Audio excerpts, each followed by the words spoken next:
이사야 6장은 이사야 선지자가 성전에서의 놀라운 환상을 체험하고 하나님께 소명을 받은 장면을 기록해주고 있습니다. 이사야는 하나님의 소명을 받고 불같은 심정으로 평생을 하나님을 위해 또 이스라엘 백성들, 남유다 백성들에게 복음을 전파했습니다. 그런데 그의 놀라운 설교에도 불구하고 유다 백성들의 변화되는 모습은 없었고 도리어 더더욱 그들의 마음은 완악해져 갔습니다. 그는 안타깝게도 그 자신의 생애에 사역의 열매를 거두지를 못했고 어떻게 보면 요즘식으로 얘기하면 그는 실패한 사역을 했다라고 볼 수 있습니다. 그가 살아있는 동안은 열매가 없었기 때문이죠. 그러나 그럼에도 불구하고 그가 낙심치 않고 평생 동안 하나님의 사역을 감당했었던 가장 중요한 원동력은 바로 오늘 이사야 6장에 있습니다. 주님을 처음 만났던, 주님을 체험했던 이러한 영광스러운 체험이 그에게 있었기 때문입니다. 먼저 살펴보고자 하는 것은 이사야가 이러한 체험을 언제 했느냐는 것입니다. 1절을 좀 보시겠습니다. 같이 읽겠습니다. 시작. 우시야 왕이 죽던 해에 내가 본즉 주께서 높이 들린 보좌에 앉으셨는데 그의 옷자락은 성전에 가득하였고. 아멘. 이사야가 하나님께 부름받은 때는 우시야 왕이 죽던 해입니다. 그러면 우시야 왕이 어떤 왕인가를 우리가 알 때 오늘 이 본문을 더 정확하게 해석할 수가 있습니다. 우시야는 남유다의 20명의 왕 가운데 그 중간에 처해 있는 10번째 왕입니다. 그는 16세 때에 왕이 올라 52년간 남유다의 왕으로서 태평성대를 누리게 했던 훌륭한 왕입니다. 그가 사역했던 때는 792년에서 740년인데요. 그가 죽은 때가 바로 740년, 오늘 본문에 기록된 때가 740년이라고 볼 수가 있습니다. 그는 제2의 솔로몬이라고 불렸고 그리고 남유다의 중흥을 일으켰던 그러한 위대한 왕이었습니다. 아수르가 세계를 제패하고 이제 일어나고 또 대들고 그리고 공격해 오더라 할지라도 이 우시야가 있던 남유다는 평안했고 그리고 남유다 백성들은 걱정할 일이 없었습니다. 여러분도 잘 아시는 대로 주전 722년이 어느 해입니까? 이제 18년 후인 바로 그때의 북이스라엘이 아수르의 멸망을 당하고 붙잡혀간 해입니다. 그러나 남유다는 이러한 아수르의 멸망을 당하지 않았던 것이죠. 그런데 이렇게 훌륭한 왕임에도 불구하고 그의 마지막에 오점을 남기게 됩니다. 안타깝게도 사람이 초심을 늘 갖고 있는 건 아니잖아요. 그래서 그의 마지막 인생 가운데 제사장만이 이 성소에 들어가서 성전에 들어가서 그곳에서 분향을 해야 되는데 제사장만이 해야 되는 그 분향을 자기가 왕이라고 하다가 하나님께 심판을 받아서 문둥병자가 됩니다. 즉 나병이 걸리게 되는 거죠. 이스라엘 백성들은 그가 다윗이 범죄해서 하나님 앞에 기도해서 회개를 받아준 것처럼 우시야도 하나님께서 다시 회복시켜 주시고 치료시켜 주시고 그리고 고쳐주시기를 소원을 했어요. 그러나 이스라엘의 소원은 대로 이루어지지 않고 이 우시야는 나병이 든 채 결국에는 별실에서 그는 죽음을 맞이합니다. 요담이 대신 대리청정을 하지만 요담은 우시야만큼 그렇게 리더십이 있지 않았습니다. 이스라엘 백성들은 우시야가 죽자 자기 자신들의 소원이 이루어지지 않자 결국에는 실망했고 이사야 자신도 절망에 빠지게 되었습니다. 자, 바로 이러한 때입니다. 이사야를 하나님께서 만나주시고 불러주신 때가 이처럼 절망과 그리고 절망의 골짜기를 걷고 있던 때였던 것이죠. 아무 소망이 없던 그런 때입니다. 자, 하나님께서 여러분을 또 우리들을 불러주실 때 언제 불러주실까요? 저와 여러분을 좋은 환경의 때에 하나님 불러주실까요? 그렇지 않습니다. 하나님께서 저와 여러분을 부르시는 오늘의 때는 그렇게 우리의 삶에 그렇게 희망적이질 못합니다. 우리의 삶은 그렇게 녹록지가 않습니다. 한 이스라엘 대사가 이런 얘기를 했습니다. 이스라엘 대사가 하는 말이 우리 한국 사람들이 모르는 게 두 가지가 있다. 모르는 게 두 가지가 있다. 이런 얘기를 했어요. 이스라엘 대사가. 첫 번째는 우리 한국 사람들은 자신들이 얼마나 잘 사는지 모른다. 자신들이 얼마나 잘 사는지 모른다. 한국이라는 사람들이 굶지 않고 그리고 얼마나 편리하게 삶을 살아가는지 모른다. 외국에 나가봐야 알 것이다. 이렇게 얘기를 했습니다. 전 세계에 고통하는 사람들이 많은데 한국 사람들이 얼마나 편리하게 살고 있는가. 이걸 모른다. 두 번째는 한국 사람들은 얼마나 위험한 나라에서 사는지 자신들은 모른다. 외국에서 볼 때는 한국 사람들이 그렇게 위험해요. 한국보다 위험한 나라가 없는데 한국에 사는 사람들을 보면 그런 걱정을 하나도 안 하고 살아요. 하나님이 보호하사 우리나라 만세.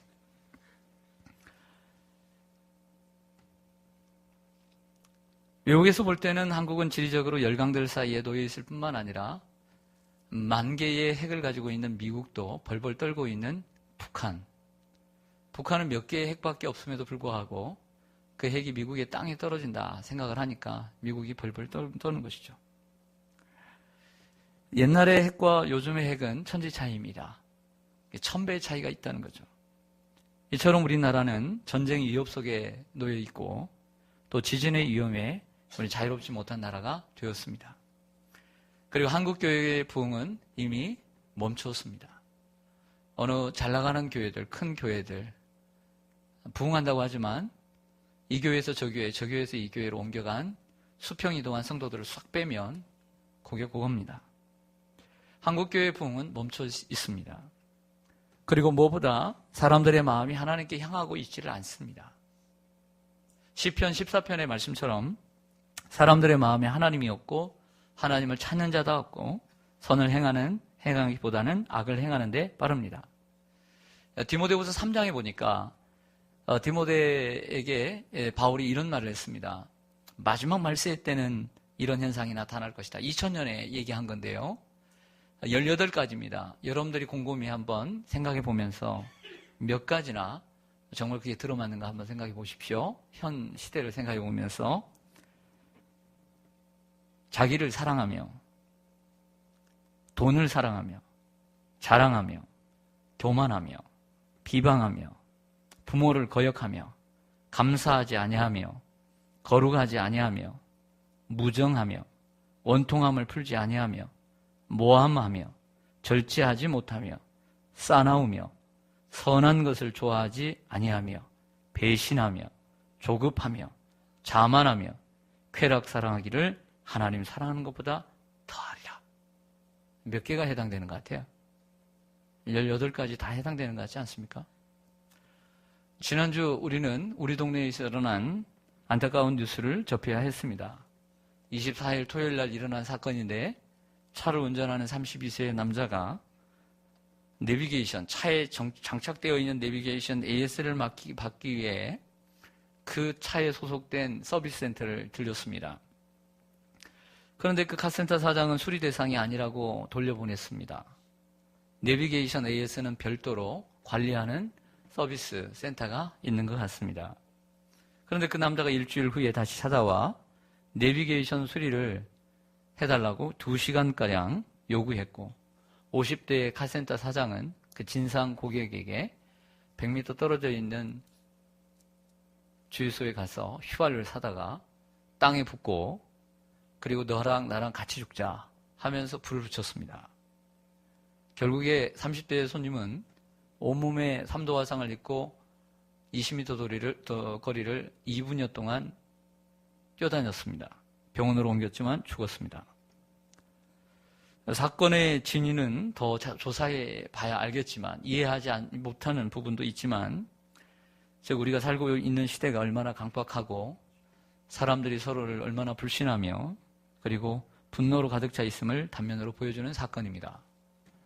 예, 우리 교회에서 몇 미터 떨어져 있지 않습니다. 더욱이 사람들의 마음은 눈에 보이지 않는 하나님보다 눈에 보이는 현실에 급급합니다. 영혼의 건강보다 내세의 건강보다 자신의 육체의 건강에 관심이 많습니다.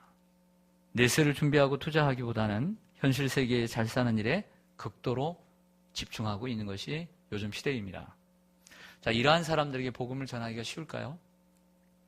이러한 사람들에게, 하나님도 귀에 들어오지 않는 이 시대의 사람들에게, 이 현실에 급급한 사람들에게 복음을 전하기가 그렇게 쉽지는 않습니다. 그러나 우리에게 희망이 있는 건 무엇이냐면, 여러분들이 이사야 1장에서 66장 이사야 내용이 무엇인가를 아는 사람이라면 이사야 당시의 이사야의 형편과 오늘 우리의 형편을 비교해 볼 때 오늘 우리의 형편이 훨씬 낫다는 것이죠.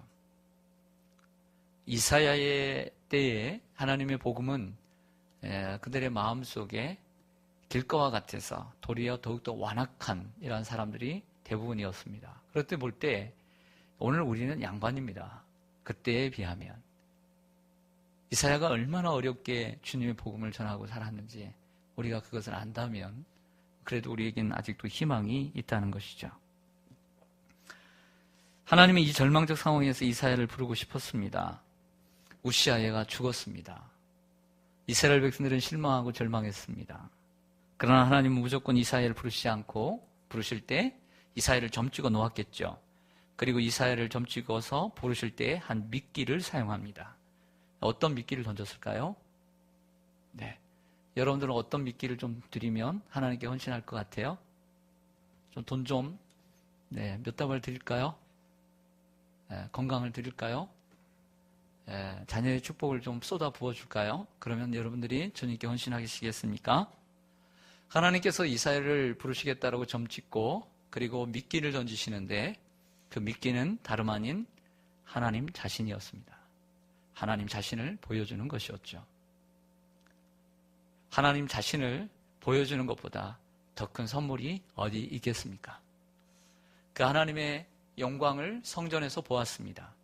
하나님의 영광은 가득했고 그리고 그분의 모습은 거룩하고 거룩하고 거룩했습니다. 그리고 그의 다스리심은 온 땅에 가득한 것을 보았습니다. 사도 요한은 요한복음 12장 41절에서 이때를 회고하며 이렇게 얘기합니다. 이사야가 이렇게 말한 것은 주의 영광을 보고 주를 가리켜 말한 것이라 라고 함으로써 즉 이사야가 본 하나님은 바로 예수 그리스도다라고 해석을 해주었던 것이죠. 이사야가 하나님을 본 이후에 자신을 보기 시작했습니다. 하나님의 영광을 성전에서 보자 자신을 보기 시작했어요. 그러면서 하는 말이 화로다 나여 망하게 되었도다. 나는 부정한 사람들 속에 거하면서 나는 주님 앞에 주님의 얼굴을 보았으니 나는 부정하니 죽게 되었도다. 자신을 보게 되었습니다. 여러분, 자신을 발견하지 못하는 사람, 자신이 죄인인 것을 깨닫지 못하고 끝까지 자신이 의롭다고 생각하는 사람들, 자신의 주제를 모르는 사람들, 이 사람들 하나님을 못 만난 사람들입니다. 교회는 다니나 자신을 아직도 깨닫지 못하고 얼마나 자신이 큰 죄인인가를 모르는 사람들은 예수 그리스도를 아직도 못 만난 사람들이기 때문에 그렇게 사는 것입니다. 그러니 불쌍히 여기시기를 바랍니다. 욥은 하나님을 본 후에 티끌과 재 가운데 회개한다라고 고백을 했고요. 다니엘도 하나님을 만난 후에 몸에 힘이 쫙 빠지고 호흡이 남지 않았다. 호흡, 즉 숨을 쉬지 못할 정도로 하나님을 만난 후에 모습을 그려주고 있습니다. 베드로는 어떻습니까? 베드로 5장, 누가복음 5장에 보니까 밤새도록 고기를 잡았지만 한 마리도 잡지 못했어요. 그래서 예수님이 베드로를 콜린하기 위해서 부르셨습니다. 오시자 주님의 말씀에 의지해서 그물을 탁 던지니까 그 전까지는 선생이었던 그가 2배의 고기가 잠기게 되자 그때자 눈이 띄어서 선생이 아닌 예수로 보게 된 거죠. 주님으로. 그러면서 뭐라고 고백합니까? 주님은 이때사 확실히 보니까 주여 나를 떠나소서 내가 죄인이로 소이다. 이렇게 엎드리잖아요. 자신이 죄인을 발견하게 되는 것은 예수님을 만났기 때문에. 예수님이 옆에 있다고 해서 예수님 만난 게 아니에요. 여러분들이 교회를 10년을 다녔다고 해서 여러분 예수님 만난 게 아니에요. 착각하지 마세요. 예수님이 곁에 있어도 주님을 몰라보는 사람이 너무 많아요. 그러나 주님을 만나게 될 때 자신이 죄인인 것을 알게 되는 것이죠. 이건 베드로를 통해서 우리들에게 보여주고 있다는 것입니다. 그러므로 우리는 기도해야 합니다. 주님, 내가 주님을 정말 뵙기를 원합니다. 주님을 만나기를 원합니다. 이렇게 기도할 필요가 있습니다. 이사야도 그랬던 것이죠. 자신이 깨끗하다고 생각했는데 그 어미하신 거룩하다, 천사들이 거룩하다, 또 한 번 거룩하다, 완전히 거룩하신 주님 앞에 자신이 서니 얼마나 피조물인 그가 정말 부족하게 보였겠습니까? 화장은 예쁘게 하고 가는데 부절게 또 갔는데 햇빛 앞에 서니까 얼마나 자신이 부끄럽습니까? 아무리 잘생긴 사람이 정우성 앞에 서보세요. 잘생겼다라고 말해요? 아무리 예쁜 사람이 손혜진 앞에 서보세요. 잘생겼는데 이쁘다고 말할 수 있어요? 네? 그런데 우리가 아무리 깨끗하다는데 사람도 아닌 하나님 앞에 섰으니, 그 하나님을 만났으니 얼마나 부끄럽겠습니까? 자신의 치부가 얼마나 잘 드러나겠습니까? 이때 한 천사가 성전 제단에는 항상 불을 피워서 제물을 하고 제사장들, 레위 사람들은 이 숯불을 꺼뜨리질 않습니다. 그러니까 천사가 쭉 날아가서 젓가락으로 그 빨갛게 불타오르는 그 숯불을 하나 가져와서 그 부정한 이사야의 입술을 쫙 찢어. 네. 마치 우리가 입안에 뭐가 나면 그거 뭐 이렇게 찍어가지고 막 지지는 것처럼 그거보다 얼마나 고통스럽습니까? 지지잖아요. 근데 그거보다 더 뜨겁게 인두로 지듯이 입술을 지지니까 이것은 뭐 이를 통해서 그의 죄가 사하여졌다, 이렇게 말하고 있는 것을 보게 됩니다. 그러나 이러한 입술의 이러한 사건은요, 이사야에서만 한정되는 것이 아니라 예레미야에게도 있습니다. 예레미야 1장에 보니까 하나님이 예레미야를 콜링하시자, 남유다의 마지막 선지자 아닙니까? 바벨론에 잡혀가기 전에. 근데 부르니까 이사야가, 예레미야가 뭐라고 하냐면 나는 아이라, 나는 말할 줄 모릅니다. 그러니까 하나님께서 이번에는 자기의 손으로, 자신의 손으로 직접 그 입술을 확 막아버려요. 그러면서 하는 말이 바로 내 말이 너의 입에 있느니라 라고 말합니다. 내 입이 내 말에 있느니라. 내가 내 말을 내 입에 두었노라. 이게 입술을 탁 만져버리죠. 다니엘에게도 이러한 사건이 나타나요. 다니엘 10장에 보면 다니엘이 주님을 만납니다. 주님을 만나자 주님께서 어떻게 다가오시냐면 그의 입술에 손을 대세요. 손을 탁 댑니다. 그러면서 하는 말이 큰 은총을 받은 사람이요 두려워하지 말라. 평안하라, 강건하라, 강건하라. 이렇게 말씀하는 걸 보게 됩니다. 그러니까 입술을 만졌다는 것은 그 말을 하지 못한다라고 연약한 입술이지만 내가 바로 너의 입이 되어 주겠다, 이건 말씀인 줄로 믿습니다. 순종하는 자에게 축복이 있을 줄로 믿습니다. 이사야의 죄를 사해 주신 하나님께서 이제는 독백을 하듯 저 허공에 말을 뱉습니다. 누가 우리를 위하여 갈고, 누가 우리를 위해서 갈고, 내가 누구를 보내며 누가 우리를 위하여 갈고, 그냥 혼자 하듯이 탄식을, 소원을, 간구를, 그 마음의 바람을 이야기합니다. 그냥 스쳐가는 말일 수 있는데 이사야가 흘려듣지 않죠. 여러분, 이런 에피소드가 있어요. 사무엘하 23장에 보면 다윗 왕 시대에 다윗의 군대가 있는데 블레셋과 전투를 벌입니다. 블레셋이 쳐들어왔는데 다윗의 고향인 베들레헴을 정복을 해버려요. 베들레헴을 정복을 하고 그곳에서 진을 쳤다는 소식을 듣고 다윗이 군대를 일으켜서 베들레헴으로 나아가서 대치를 합니다. 이쪽은 블레셋이 베들레헴을 장악하고 있고 이쪽은 다윗의 군대가 대치를 하는데, 여러분, 사람이 고향에 가면 고향에 대한 향수가 있고 그리고 동경함이 있지 않습니까? 그래서 그곳에 가보니까 다윗이 잠시 어떤 작전도 짜야 되겠지만 잠시 어떤 생각을 하게 되면 어릴 때 뛰어놀던 생각, 그리고 목이 말랐을 때에 그 베들레헴 성문 곁에 그 우물 맛, 그게 너무 좋았던 거예요. 그러면서 이렇게 고백을 합니다.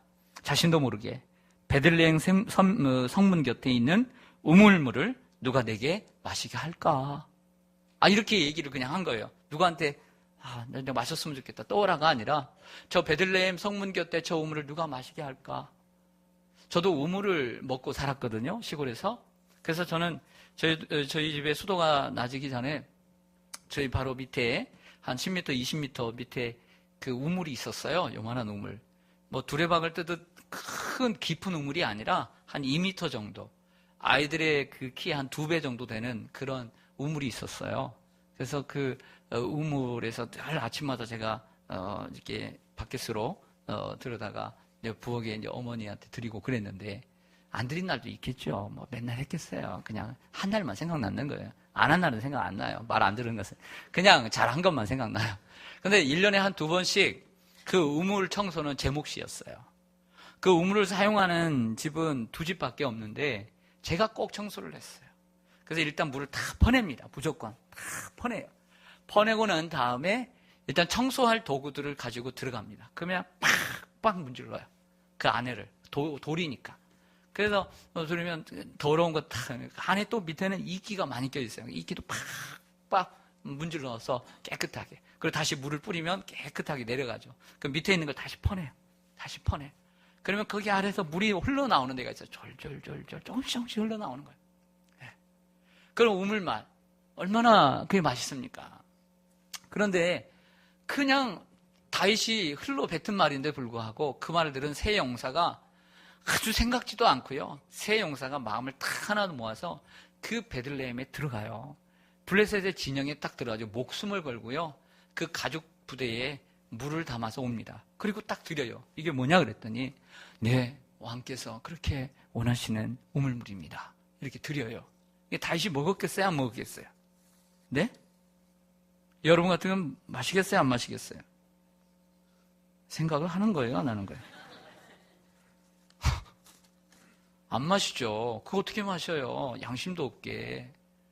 그러면서 이것은 물이 아니요 용사들의 피라.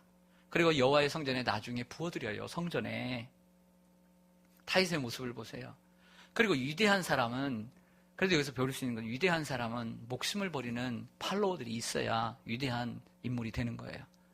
전두환 싫어요. 박정희 싫어요. 하지만 그래도 목숨을 버리는 팔로워들이 있었기 때문에 그 자리에 서는 거예요. 여러분도 세상에서 한번 떵떵거리는 사람이 되기를 바라십니까? 그러면 이런 팔로워가 필요해요. 죽는 신용이라고 하는 사람들이 있어야 돼요. 저는 별로 그런 거 좋아하는 건 아닌데 꼭 위대한 사람들은 그런 사람이 있어야 돼요.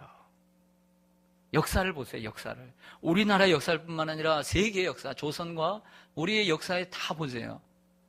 여러분들 한번 쨍하고 벼들날 있기를 원하시면 그런 새 용사들을 만들어야 돼요. 여러분. 사랑하는 여러분, 이 새 용사들은 다윗을 향해 마음씀이 달랐습니다. 자, 우리는 살아가면서 사람들의 소원은 그렇게 잘 들어줍니다.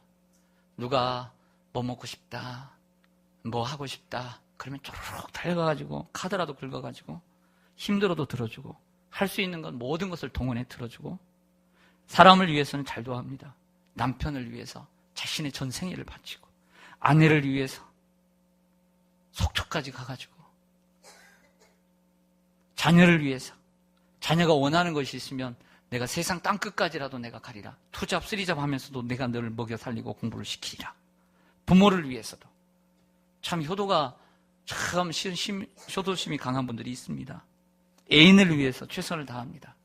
그런데 우리 주님을 믿는 우리에게 한번 물어봅니다. 주님을 위해서는 주님의 소원을 들어드리기 위해서 얼마나 노력을 했습니까? 하나님의 소원은 얼마나 드려드리는가? 한번 생각해 봅니다. 여러분들이 가장 사랑하는 사람보다 하나님을 더 사랑하고 하나님이 원하시는 소원에 얼마나 귀 기울였는가? 사람들의 소원에는 그렇게 귀를 쫑긋 열어서 듣는데 하나님의 소원에는 얼마나 우리가 귀를 기울였는가? 구약의 하나님처럼 신약의 예수님도 이와 같이 탄식을 합니다. 추수할 것은 많되 일꾼은 적으니 그러므로 추수하는 저은에게 청하여 추수할 일꾼들을 보내어 주소서 하라. 이것 또한 예수님의 독백과 같은 것이죠.